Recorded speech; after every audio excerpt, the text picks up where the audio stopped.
오늘 우리 신앙고백서 두 번째 시간입니다. 오늘 우리가 다룰 내용의 주제는 성경과 영감이라고 하는 주제입니다. 우리 신앙고백서 1장은 가장 먼저 성경이라고 하는 제목 하에서 성경이 무엇인가에 대해서 설명을 하면서 그 다음에 성경을 통해서 제시되고 있는 혹은 계시되고 있는 하나님이 어떠한 분이시고 우리 사람은 어떠한 존재이고 예수님은 이 땅에 오셔서 무슨 일을 하셨으며 또 우리가 이루는 교회가 어떠한 교회고 교회의 최후의 마지막의 영광이 무엇인가에 대해서 성경의 가르침들을 이렇게 차곡차곡 우리가 생각하게 될 겁니다. 그럴 때 가장 중요한 가장 기초가 되는 것이 성경이 무엇인가에 대한 이해가 된다 하는 겁니다. 우리가 신앙생활을 할 때 다 우리가 하늘 아버지를 섬기죠. 그리고 적어도 우리가 이단들과 같이 하나님이 세 분이다라고 말하거나 예수님은 하나님이 아니라 훌륭한 선지자였다고 말하거나 성령님의 존재하심에 대해 부정하지 않는 한 우리는 삼위일체 하나님을 우리 하나님으로 고백합니다. 그럼에도 불구하고 신앙생활을 이렇게 하다 보면 어떤 분은 우리 교회에서 처음 신앙생활 하시고 지금까지 꾸준히 한국에서 신앙생활도 하신 분들도 더러 계시지만 또 여러 곳에서 신앙의 걸음을 시작하셔서 또 이렇게 신앙생활을 해오신 분도 있습니다. 그러다 보면 같은 하늘 아버지 삼위일체 하나님을 섬기지만 생각이 참 많이 다르구나. 이것이 서로 다양한 차이, 이게 틀린 게 아니라 차이라고 그러면 우리가 서로가 넓은 마음으로 다 포용을 하고 받아들여 주어야 되지만 어떠한 거는 같은 하나님을 섬기는데 서로가 너무 다 다르다라는 그런 느낌을 받곤 할 때가 있습니다. 서로 차이이기 때문에 다양하다고 인정할 수 있는 차원이 아니라 뭐가 더 맞는 것인가 하는 이런 문제를 가지고 우리가 고민을 하게 되는 경우들이 생깁니다. 그런 것들이 왜 이러한 같은 하나님을 섬기는데 자녀가 된 우리들이 이게 차이가 아니라 왜 좀 서로 뭔가 옳고 그름이 뭔가 문제가 된 듯한 느낌을 받느냐 했을 때 그 원인을 계속 이렇게 거슬러 올라가서 보게 되면 어디서부터 갈라지게 됐느냐? 성경에 대한 그 사람의 생각에 따라서 결국 같은 한 근원에서 시작이 되지만 쭉 흘러나오면서 많이 다른 길을 간 것 같다. 이런 느낌을 받을 때가 있다는 겁니다.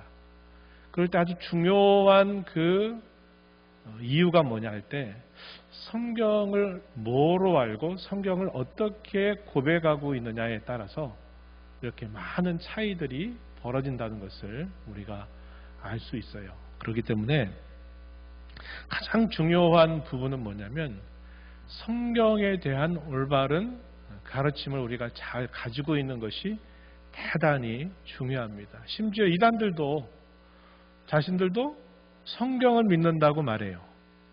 그 다음 얘기는 그 성경을 우리가 믿고 따르는 선생님이 가장 그 성경을 올바르게 가르쳐 준다고 믿으면서 그 사람을 자신들의 교주처럼 여기고 그렇게 신앙생활을 하고 있다 이 말이죠. 그래서 같은 성경을 가지고 이야기해도 너무나 다른 그런 차이를 우리가 알곤 합니다. 그래서 이 성경에 대한 어떤 이해를 가지냐에 따라서 그 사람의 신앙의 방향이 많이 달라질 수 있다 하는 것을 우리가 생각한다면 왜 신앙고백서가 첫 번째 가장 먼저 다루는 내용을 성경에 대해서 다루고 있는가 하는 것을 우리가 조금은 이해할 수 있을 것이다. 이 성경론이 대단히 중요하다는 겁니다. 우리가 지난 시간에 다루었던 내용은 첫 번째 항목이었어요. 첫 번째 항의 내용이 어떤 내용이었냐면 계시라고 하는 게 뭐냐. 계시에는 우리가 자연과 역사, 우리 안에는 이성이라고 하는 것, 또 우리 안에 심겨둔 양심 이런 것들을 통해서 하나님이 분명히 계시다라는 것을 하나님이 우리에게 알려주셨어요. 그런데 이런 것들은 모든 사람에게 다 알려준 거지만 모든 사람들이 그렇다고 해서 그분을 참되신 하나님으로 알고 섬기느냐? 그렇지 않다는 겁니다. 많은 사람들은 각자 자기 나름대로의 신을 따라 섬기면서 살고 있다는 거죠. 그래서 이런 일반적인 계시로서는 하나님을 올바르게 알 수 없기 때문에 하나님은 우리에게 특별한 계시를 주셨다는 겁니다. 그 특별한 계시를 기록을 통해서 보존하게 하신 것이 뭐냐면 바로 이 성경이라고 하는 겁니다. 그래서 계시와 성경이라고 하는 주제로 우리가 지난 시간에 살펴봤어요.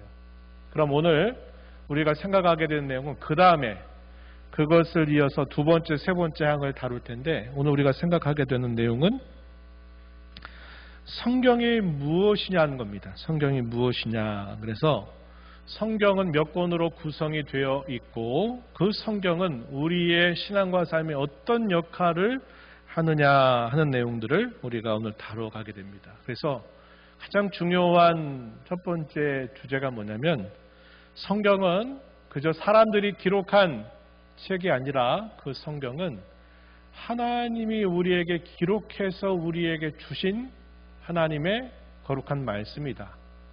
그럴 때 우리 가장 먼저 다루는 게 뭐냐면 영감이라고 하는 주제를 다루게 됩니다.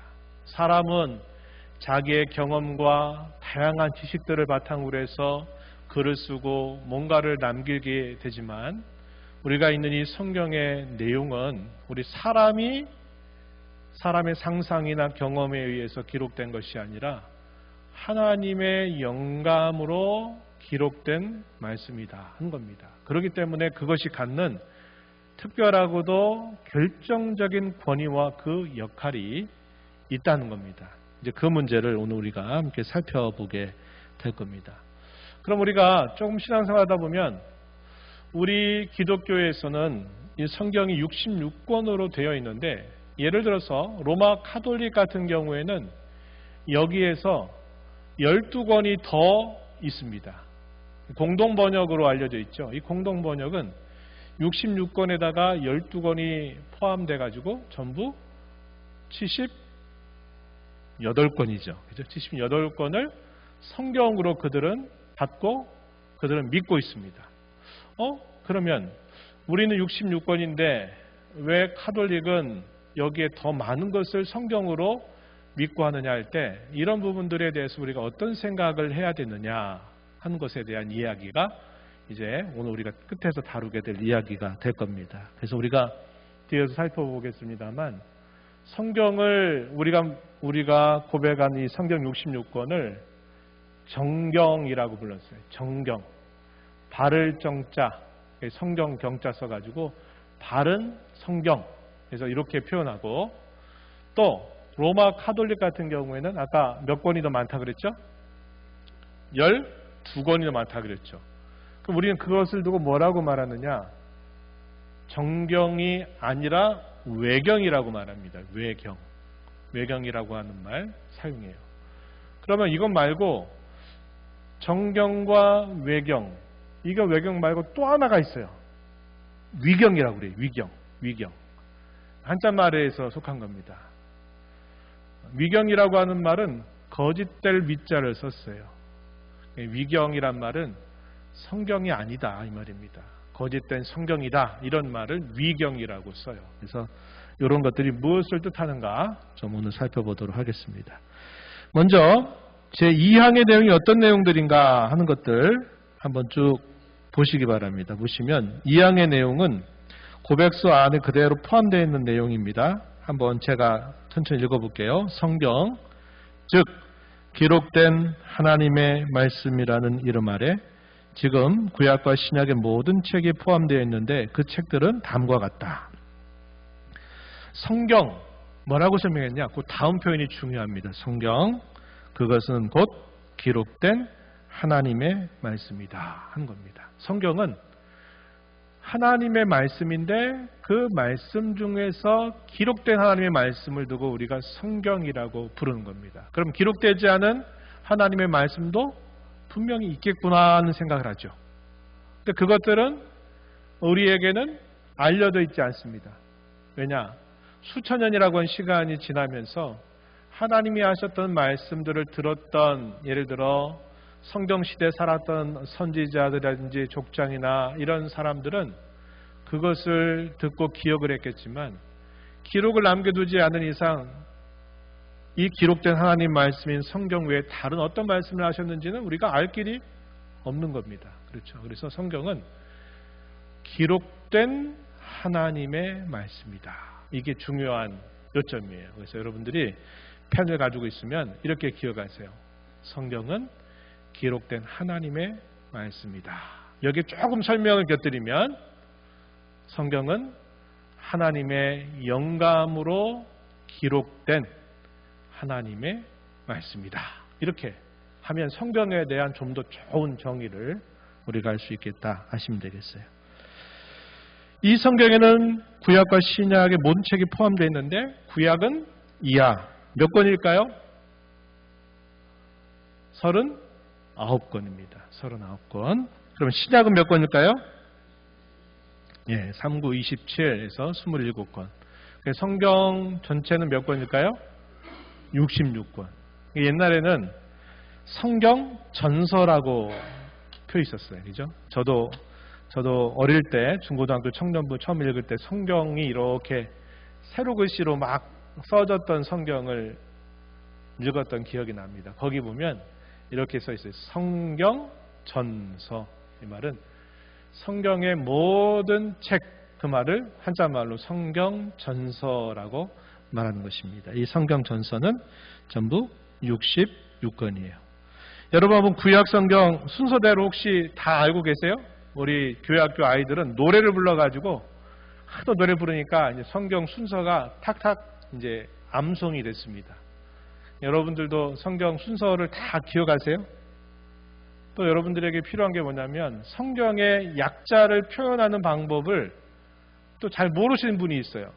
막 했더니 이 막이 뭐야 이거? 이거 뭐야? 이렇게 해요. 마가복음을 줄여가지고 막 그러죠.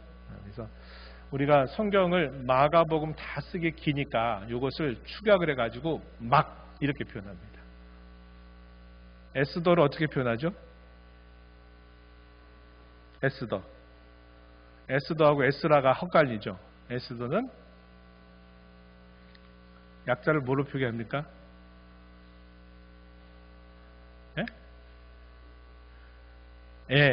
에스더는 에스라는요. 스. 그래서 여러분들이 이제 신앙생활 오래 하다 보면 이제 성경을 이렇게 주보 같은 데는 제가 일부러 마태복음 다 써주지만 다른 어떤 책들을 보게 되면 이렇게 스 몇 장 몇 절, 에 몇 장 몇 절 하면 이게 어디지? 막 또 이거 이렇게 헤매시면 안 된다 이 말이에요. 그래서 이런 것들에 대해서 여러분들이 아주 기본적이지만 또 이런 것들이 헛갈리신 분들이 계세요. 그래서 이런 분들을 잘 알고 여러분들이 구약에 있는 책들을 한번 눈으로 쭉 보세요. 창세기 딱 가면 창세기 어떤 이야기 머릿속에 그려지는 분도 있고 창세기에 무슨 내용이 있지? 가물가물하신 분이 있을 겁니다. 그래서 여러분들이 이 39권의 성경 중에서 어떤 거는 이거 처음 보는데 이게 무슨 내용이지? 이런 것들이 있을 겁니다. 여러분들이 성경을 알고 성경을 다루는 실력을 많이 쌓아가야 됩니다. 그래서 성경이 어떤 성경 딱 이름이 울려지면 성경 그 성경은 어떤 내용들을 말씀하고 있지가 이렇게 머릿속에 탁탁 떠오를 만큼 여러분들이 성경에 익숙해져야 돼요.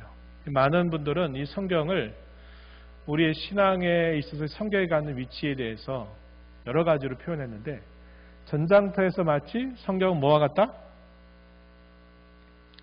총탄과 같다고 이렇게 얘기하죠. 총탄. 대적과 싸울 때 이 총탄이 없으면 무조건 도망치고 숨고 해야 되잖아요. 그 대적을 쓰러뜨리려면 총탄이 있어야 돼요. 우리 믿는 성도들이 사탄과 싸우고 우리 안에 있는 죄와 싸우고 우리 바깥에 있는 죄와 싸워서 이겨내려고 하는데 이 말씀이 우리에게 뒷받침이 되지 않고 이 말씀에 대해서 우리가 잘 모르면 우리가 싸워서 이길 만한 방도가 없다 이 말입니다. 그래서 성경을 여러분들이 하나님 여러분을 주의 품으로 부르실 때까지 우리는 성경을 읽고 또 읽고 듣고 또 듣고 해서 성경이 아주 익숙해지는 것이 중요합니다. 신약 성경 27권 쭉 있어요. 그죠? 이것들은 보시면은 다 이렇게 머릿속에 이 성경 어떤 내용이고 뭐가 있지 이런 것들이 머릿속에 그려질 만큼 여러분들이 성경의 사람이 되어야 합니다. 종교개혁 당시에 이 성경을 번역해서 이 성경을 읽고 하는 게 정말 어려웠어요. 그래가지고 이분들은 어떻게 했느냐, 성경을 번역한 것을 하나 얻으면 그 성경을 계속 읽고 또 읽고 또 듣고 또 듣고 해야지 성경을 암송할 수 있을 정도로 성경을 그렇게 사랑했어요. 지금도 북한의 지하교회 성도들에게 이 중국 땅을 통해서 성경을 보급해줘요. 근데 지하교회에 있는 성도들은 이 성경이 발견되면 또 얼마나 많은 박해가 있겠습니까? 그러니까 이 성경이 얼마나 소중한지 몰라요. 이 성경을 받을 때 그들의 기쁨은 이루 말할 수가 없이 기쁜 것입니다. 그런 것들은 하나님의 말씀이 얼마나 중요한가를 표현하는 것이고, 그래서 종교개혁 직전에 이 하나님의 말씀을 누구나 가질 수 없었기 때문에 이 성경을 누가 그것을 들으면 그 성경을 계속 듣고 또 읽고 해서 암송해서 했단 말이에요. 그래서 그 사람들을 뭐라고 표현했냐면 이렇게 불렀어요. 그 책의 사람들. 당시 예수 믿는 사람들을 두고 그 책의 사람들이다 이렇게 불렀습니다. 그 책이 뭘까요? 성경이에요. 성경. 그 전까지 일반인들이 성경을 볼 수 없었습니다. 성경은 라틴어로 번역을 한 것을 그들이 공식적으로 사용했어요. 그러다 보니까 라틴어가 당시에 공용어였지만 라틴어를 잘 배우지 못한 사람은 라틴어를 무슨 뜻인지 알아들지 못해요. 근데 로마 카톨릭에서는 그 라틴어로 된 것을 그냥 읽게 하고 하니까 뜻도 모르고 그냥 듣기만 하는 거예요. 그리고 하라는 대로만 잘하면 된다 하니까 무조건 하라는 걸 무조건 따라하는 겁니다. 그게 성경에 맞는 것인지 맞지 않는 것인지 분간도 할 수 없이 무조건 따라하면서 결국 성경과 멀리 떨어진 삶을 그들이 살았던 것을 우리가 알게 됩니다. 그래서 이 성경이 대단히 중요하다. 우리 성도들은 이 성경의 사람들이 되어야 된다는 것을 여러분들이 마음에 새기면서 살면 좋겠어요. 마지막 부분을 가보세요. 이 모든 책은 신앙과 생활의 준칙으로 있도록 하나님의 영감으로 주어졌다 이렇게 말합니다. 하나님의 영감으로 주어졌기 때문에 변치 않는 진리의 말씀이기 때문에 성경이 우리의 신앙과 생활의 준칙이 된다 이렇게도 우리가 이해할 수 있는 표현이 되겠습니다. 이게 제2항에 대한 이야기입니다. 요점 뭘까요? 요점은 성경은 기록된 하나님의 말씀이다 하는 것이고 구약은 39권, 신약은 27권에서 전부 성경전서는 66권이다 하는 것입니다. 그리고 이 성경에 대한 특별히 두 가지 아주 중요한 원리가 있는데 첫 번째 원리는 뭐냐면 오직 성경이라고 하는 것입니다. 오직 성경. 이건 말 그대로입니다. 모든 신자들은, 모든 성도들은 오직 성경을 통해서 생각하고 성경을 통해서 말하고 성경을 통해서 살아가는 사람들이다 하는 것을 강조했던 이 성경의 원리가 오직 성경이라고 하는 것입니다. 이걸 다르게 말하면 성경이 가라면 갈 것이요. 성경이 멈춰라 그러면 더 가고 싶어도 멈춰 선다 하는 그런 자세를 가르치는 것이 오직 성경의 원리가 된다 하는 겁니다. 그리고 또 하나의 중요한 원리가 뭐냐면 전체 성경이라고 하는 것입니다. 이건 아까 성경 전서와 같은 의미예요. 성경 66권 전체. 이걸 말하는 원리입니다. 이건 무슨 말이냐? 거기에 설명한 것처럼 성경의 어떠한 한 구절이라 하더라도 그 한 구절이 성경 전체의 어떠한 구절과 또 모순이 되거나 충돌이 될 수 없다고 하는 원리입니다. 이건 간단하지만 이 원리가 굉장히 중요해요. 우리 사람은 어떤 작품이나 어떤 글을 쓰게 될 때 앞과 뒤가 잘 안 맞고 모순이 될 때가 있잖아요. 그럴 때는 그 다음에 책을 낼 때는 그걸 개정판 뭐 해가지고 책을 잘못된 걸 수정해가지고 좀 더 보완해서 그 다음 판을 또 낸단 말이에요. 그러니까 성경은 하나님의 영감으로 혹은 하나님의 호흡으로 기록된 말씀이기 때문에 변치 않아요. 모순이 없어요. 왜? 한 분 하나님께서 주셨다는 겁니다. 그 하나님 우리가 고백한 것처럼 완전하신 분이고 하나도 틀림이 없는 분이세요. 그럼 그분이 성경을 주셨다는 얘기는 성경 전체의 어떠한 한 부분도 성경 전체와 서로 모순이 되거나 뭔가 충돌이 될 수 없다는 거예요. 그 원리를 우리가 전체 성경의 원리라고 말합니다.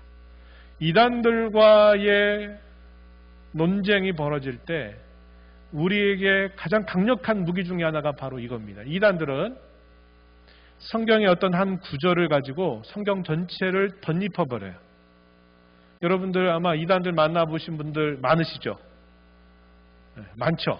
손들어보라 아마 다 만나보셨을 겁니다. 그들이 어떤 식으로 접근하냐면 성경 가지고 이야기하면서 성경의 원어 또 성경의 어떤 한 구절을 여러분들에게 이야기하면서 여러분이 여태까지 알고 있는 그 성경 구절은 그 뜻이 아닙니다. 여러분들은 잘못 배웠습니다. 잘못 알고 있습니다. 성경의 본래의 그 뜻은 원어에 따라서 이런 뜻입니다. 근데 목사님들도 잘못 가르쳤고 여태까지 그런데 다 잘못 배워가지고 여러분들이 잘못 믿고 있는 겁니다. 그래가지고 한 구절을 가지고 다른 거 전체를 엎어버려요. 그래서 여러분들은 다 잘못된 겁니다. 이제부터 우리 말을 들어야 된다 하는 식으로 해가지고 미혹을 합니다. 그럼 뭐가 이제 문제냐면 그 한 구절에 대한 어떤 뜻이 다른 성경 전체에서 말하고 있는 그 뜻과 서로 안 맞으면 한 구절이 전체를 덧입혀버리는 것이 아니라 그 한 구절은 전체 성경이 가르치는 바와 충돌되지 않도록 이해를 해야 된다 이 말이에요.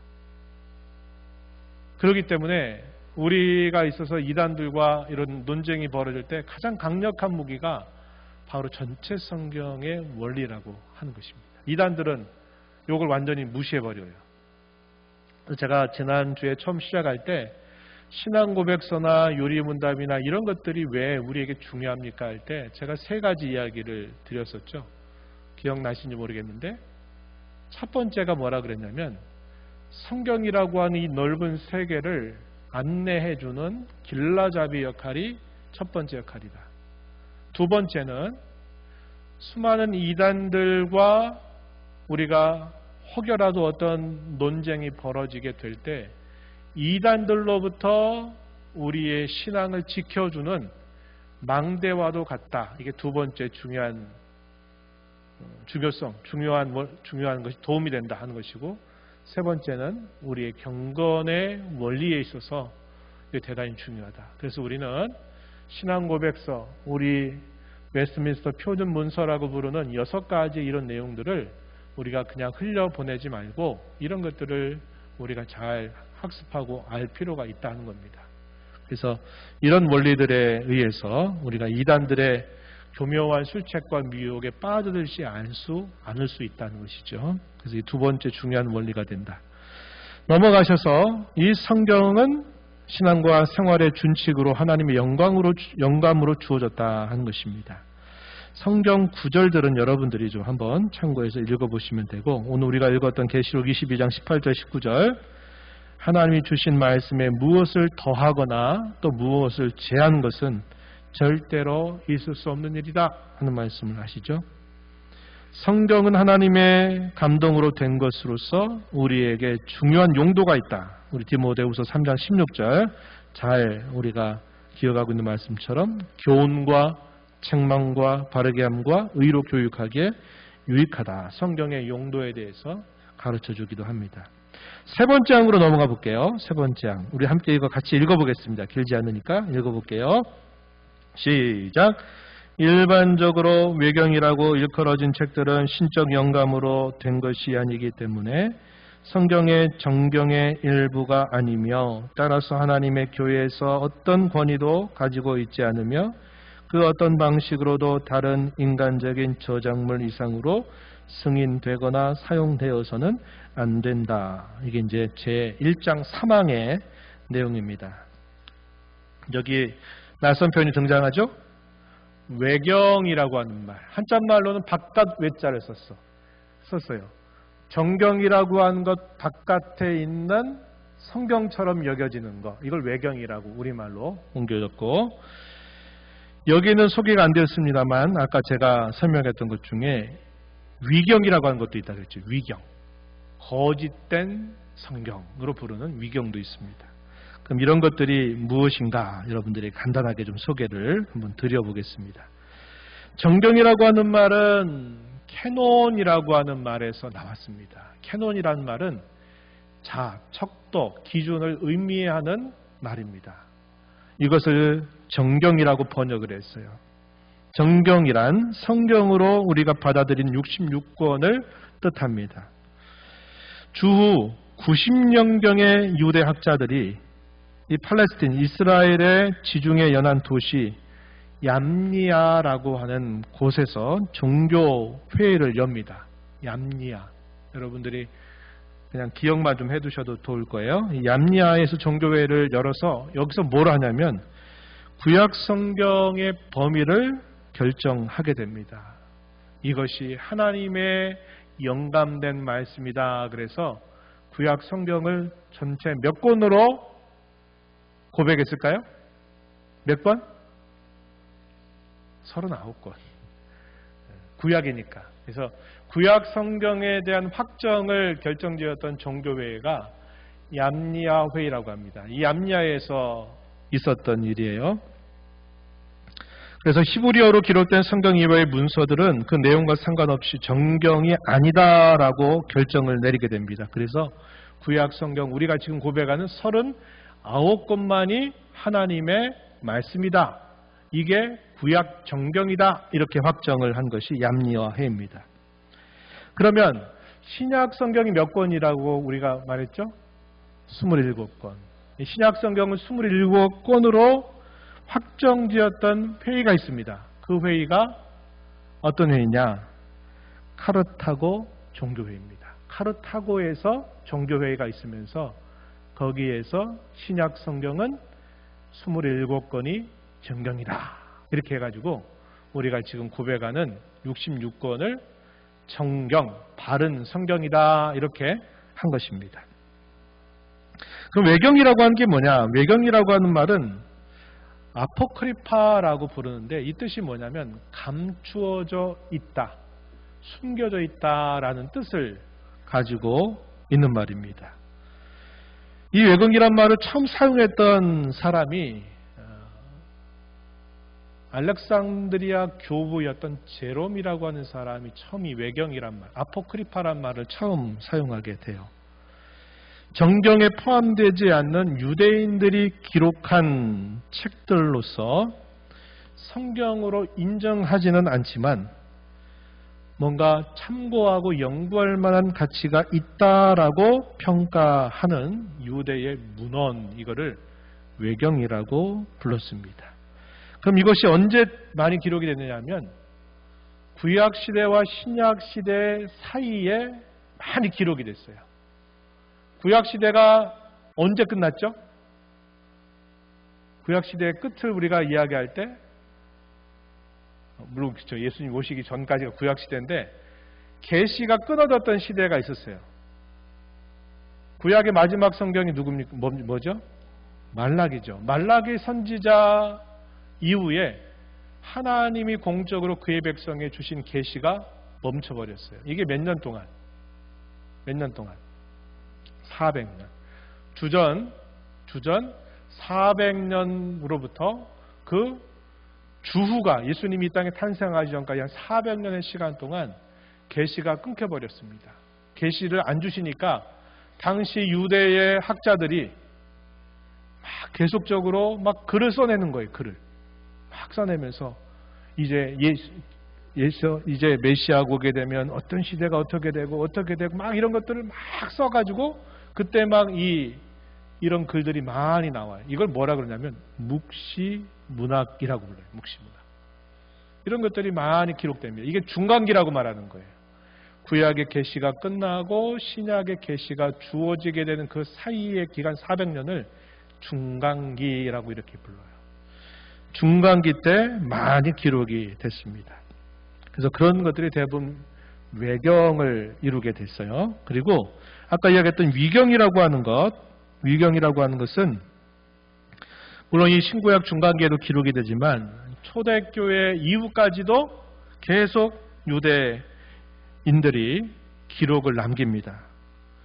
그래서 그것을 정경에도 포함이 안 되고 외경에도 포함되지 않는 유대인들의 여러 저작들을 일컬어서 위경이라고 불렀습니다.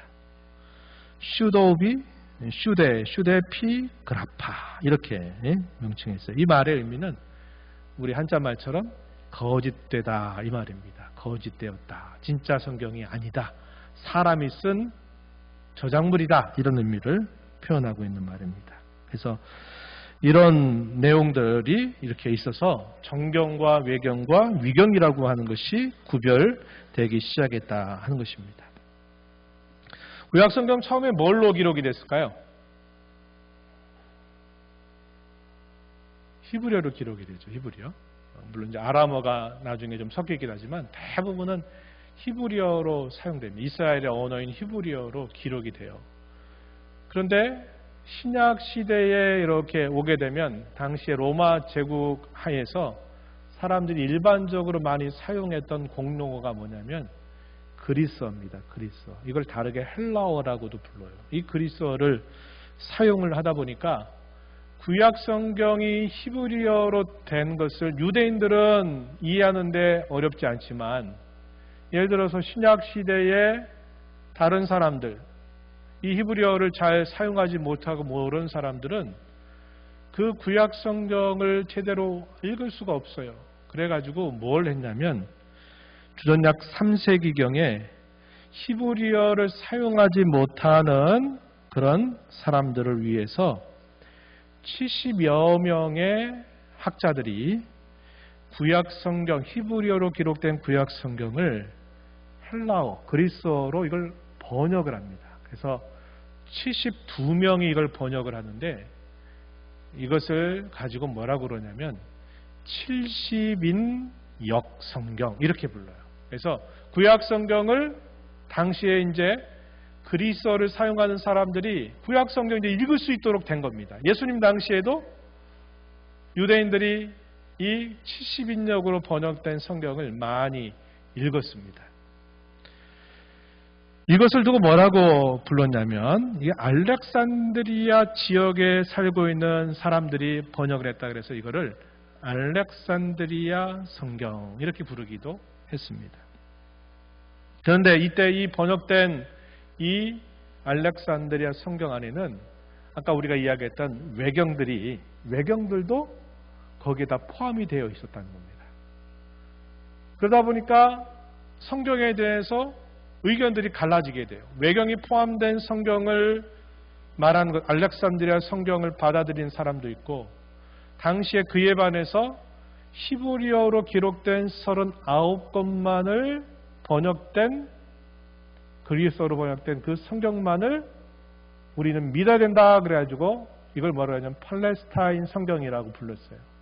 그래서 알렉산드리아 성경을 따른 사람과 팔레스타인 성경을 따른 사람들이 갈라졌을 때 아까 얘기했지만 최종적으로 어디서 결정을 확정하게 됐느냐. 아까 이야기했던 구약 성경은 어디서? 얌리아 종교회의에서 이렇게 확정을 하게 됩니다. 그래서 정경이고 이것 외에는 외경이다 이렇게 구별을 하게 됐다 하는 것입니다. 그래서 오늘날 천주교에서는 성경을 이야기할 때 우리는 66권을 믿지만 천주교에서는 트렌트 종교회의라고 하는 중요한 종교회의가 천주교에 있었어요. 1545년입니다. 트리엔트라고 하는 지역에서 공의회를 천주교가 열어가지고 거기서 뭘 결정하냐면 우리는 66권 이 성경 외에 12권을 포함한 이것을 우리는 성경으로 받는다 결정을 내리면서 지금 로마 카톨릭은 천주교 성경은 여기에 12권이 더 포함된 78권의 내용을 성경으로 믿는다 이 말입니다. 그런 면에서 분명하게 서로 다른 길을 걷고 있다 하는 것을 우리가 확인할 수 있겠습니다. 이런 이야기는 사실 이런 시간 아니면 뭐 언제 소개해드리겠어요. 근데 여러분들이 들어보신 분도 있을 겁니다. 외경이라고 하는 표현. 위경이라고 하는 말은 거의 들어보지 못하셨겠지만 정경, 외경, 위경 이런 것들을 여러분들이 그렇게 좀 이해를 하시면 되겠어요. 우리는 외경이나 위경을 성경으로 결코 받지 않습니다. 그리고 그것의 권위를 높이지도 않아요. 우리는 오직 66권의 성경만을 하나님의 말씀으로 믿고 우리의 신앙과 삶의 준칙으로 여기며 우리는 섬긴다 하는 것. 이것이 오늘 우리가 다룬 내용의 또 하나의 결론이 되겠습니다. 성경은 읽어보시기 바라고 마지막 맺은 말 한번 보시면 성경명서 66권만을 영감된 하나님의 말씀으로 믿고 신앙과 삶의 유일한 완전한 규범 혹은 준칙으로 여기며 저와 여러분은 우리의 신앙의 걸음을 걸어가야 하겠습니다. 그러기 위해서 아까도 말씀드렸습니다만 성경 전체를 여러분들이 익숙해져야 돼요. 시편 말씀에 보면 그런 말씀이 있죠. 위경 가운데 말씀을 보내서 위경으로부터 건지시는도다 이런 표현이 나와요.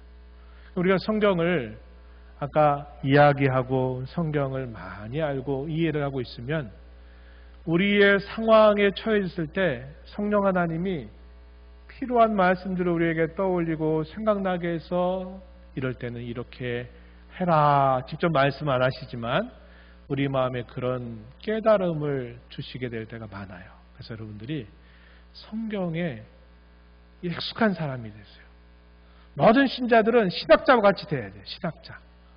신학자는 신학대학 가서 배워라 이런 말이 아니라 여러분들이 하나님을 알고 성경을 알아가는 일에 있어서는 목사가 따로 있고 뭐 교수가 따로 있고 그런 게 아니라 여러분들이 성경을 아는 일에 신학자처럼 하나님을 아는 일에 여러분들이 익숙한 사람들이 되도록 힘을 기울이는 것이 대단히 중요하다 한 겁니다.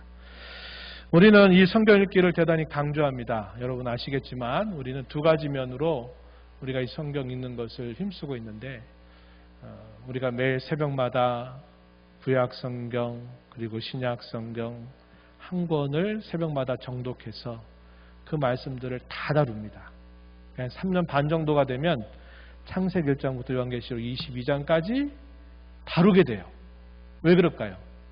편식하지 말고 성경 전체를 우리가 아는 일에 힘을 기울여야 한다 하는 뜻에서 성경을 한 장씩 새벽마다 정독하고 그에 대해서 제가 설명을 하고 이렇게 하는 일들을 계속 해오고 있습니다. 우리가 지금 세 번째 읽어가고 있어요. 세 번째도 이제 거의 마지막을 향해 가고 있습니다. 지금 역대기 읽기 시작했죠. 남아있는 게 뭐냐면 사도행전, 신약성경에 사도행전이 남았어요. 또 구약에 남아있는 게 신명기가 남아있고 대선지서라고 부르는 에스겔서가 남았어요. 요 세 권, 이 나머지 성경만 읽으면 이제 세 번째 성경 완독하는 겁니다. 정독해서 성경을 다 읽게 되는 거예요. 요게 한 3년 반 정도 시간이 걸려요. 그리고 아침마다 보내지는 8시에 보내는 거에 공동체 성경 읽기라고 하는 것을 여러분들이 링크를 시켜서 드리면 지금 창세기부터 하루에 때론 2장, 3장 읽고 시편 말씀으로 기도하고 마치고 요게 한 20여 분 정도 시간이 돼서 1년 하다 보면 신구약 성경을 읽고 시편을 한 3번 정도를 계속 읽게 되면서 성경을 통독하게 되는 일들이 있게 됩니다. 그래서 여러분들이 이 일들에 좀 더 적극적인 그런 참여를 하시다 보면 이 성경이 다 여러분들에게 가까이 친근하게 여러분들에게 이해가 되고 여러분의 삶을 인도해 주리라 이렇게 믿게 됩니다. 성경에 많이 익숙해지시기 바랍니다. 그리고 구체적인 노력들을 기울여 가시면서 여러분들이 성경의 사람들, 하나님 말씀의 사람들이 되기를 진심으로 축복합니다. 하나님 아버지 감사합니다. 오늘 저희들이 하나님의 거룩한 말씀, 정경으로 받고 있는 66권 성경에 대하여 저희들이 잠시 생각해 보았습니다. 하나님의 말씀은 영감되어 기록된 말씀이며 그것은 저희의 신앙과 삶의 준칙이 되며 하나님의 모든 말씀은 결코 폐하거나 그 말씀에 무엇을 더하든지 뺄 수 없는 변치 않는 하나님의 말씀임을 저희가 배웠습니다. 이 말씀에 사람들이 되도록 날마다 저희들을 성경으로 깨우쳐 주시고 성경을 잘 알아가는 저희들이 되어서 그 말씀 붙들고 살아가는 저희 모두가 되도록 도와주시옵소서. 예수님 이름으로 기도하옵나이다. 아멘.